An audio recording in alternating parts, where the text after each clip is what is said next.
Hi, my name is Marilyn, and I wrote the book Healing Through Love. And my name's Chris, and I wrote the book The Simple Truth About God. Each week, Marilyn and I join together to share with you an understanding about how self-love is the greatest force of healing and creation on earth.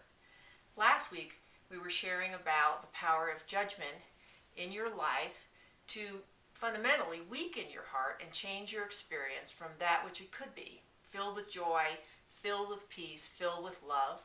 And so today we want to spend a little bit of time talking about what does it mean, the difference between self and other?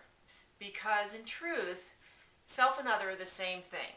Now this is really challenging for a lot of people to understand, that even though they look across a room and they see a lot of people, they see those people as separate from themselves. And so they live most of their lives doing this. Well, this is about me and my life, and this is about her and her life, and I want nothing to do with that, or I think that's a good thing or bad thing or whatever. When in truth, whether it's talking about what they see as their physical self or talking about all those people in the room, it's felt in their heart. This is very, very challenging concept, but let's take it back a step. God is everything. You are God. So is Chris. There's no difference. God is God. We are all one. We are all the same. We are all from that same exact energy of love. So when you look at another person, see yourself in that person, because that is a mirror of who you are. It is not separate. It is not, this isn't working. Why? This is wasn't perfect. working. That was really It was good. not good. We're going to argue about this. This is my heart. And you know what? That was really perfect, because this is one of the hardest things to explain to people. And it has to do with the fact that our fundamental teaching about this is it's very opposite. Almost everybody It's everywhere challenging. will teach you that you're not God. They're not God.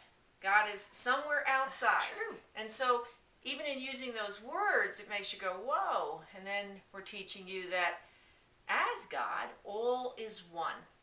One experience of your heart as God.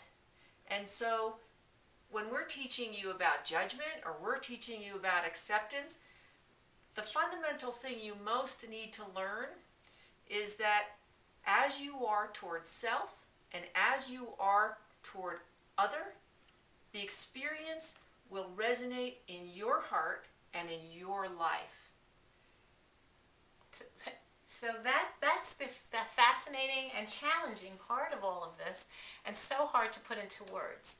But my thought is that it's very easy for us, all of us, to walk outside. Here it is gorgeous springtime weather, and we admire the beauty of the trees or the flowers. What are we really admiring?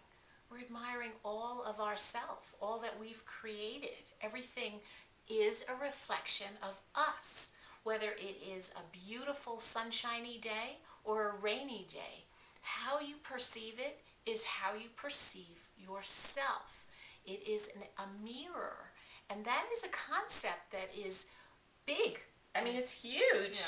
And people struggle with this. And, you know, there are moments that the struggle is there because you have a coworker who's angry, who's bitter, who's mean. Let's start there. Do you see yourself in that person? There's the challenge. Yeah, it's a very big challenge, because what we do is the very opposite.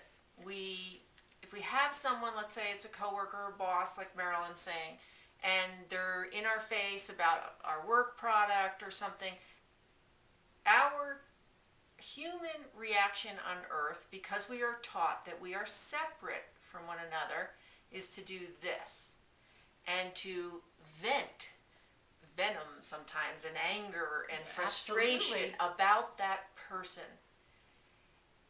Their learning and the power of self-acceptance will be revealed to you the moment you allow yourself to stand in absolute emptiness before each moment of interaction with another on earth. And what I mean by emptiness is you don't bring any thought of separation to that moment. You bring a thought of like placing your hands like they have a bowl and saying, teach me what I most need to know about how I love me.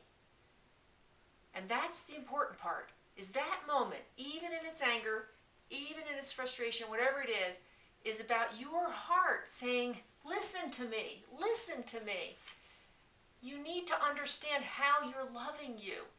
It is a gift of your heart that your heart is working so hard to reach inside to your core, to reawaken the unconditional love for self that is who you are, in the choice to accept that you are perfect and that you are God. You have this experience all the time without realizing it, really. You know, you wake up one morning and you're in a foul mood. No reason. You don't need a reason. The whole day goes wrong. Every part of your day is wrong. You wake up in the morning and you wake up with energy and joy and you can't wait to get outside. Doesn't the whole day reflect that? That is a simple example of how everything that is happening within is without and without is within.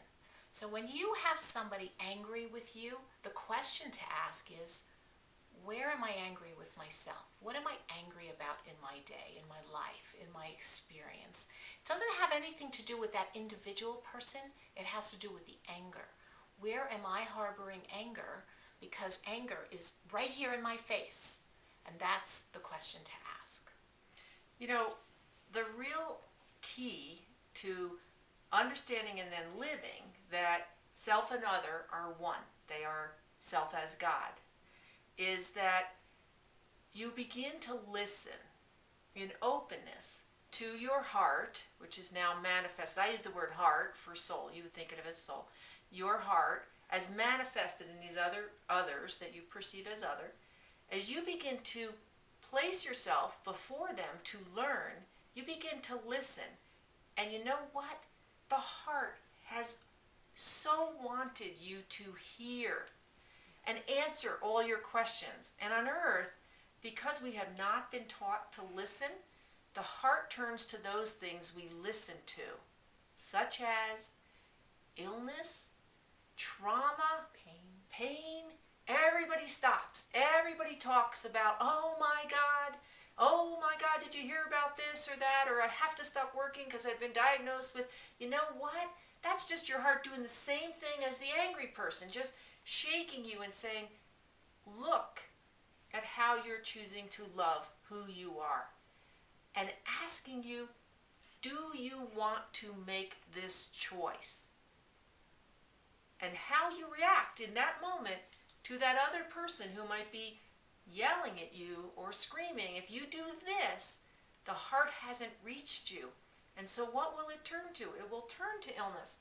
It will turn to trauma. This is the key to lessen the chaos going on in your life. And the answers to all your questions are there as you learn to listen to them and you accept this truth that you are God, and as God, you are all that you know. Pain really does get our attention, and love doesn't. It's time to turn that around and pay more attention to love than pain. We're going to continue talking a lot more about this subject because it is huge. It is a huge subject, and it takes time to really totally embrace it. So visit us again.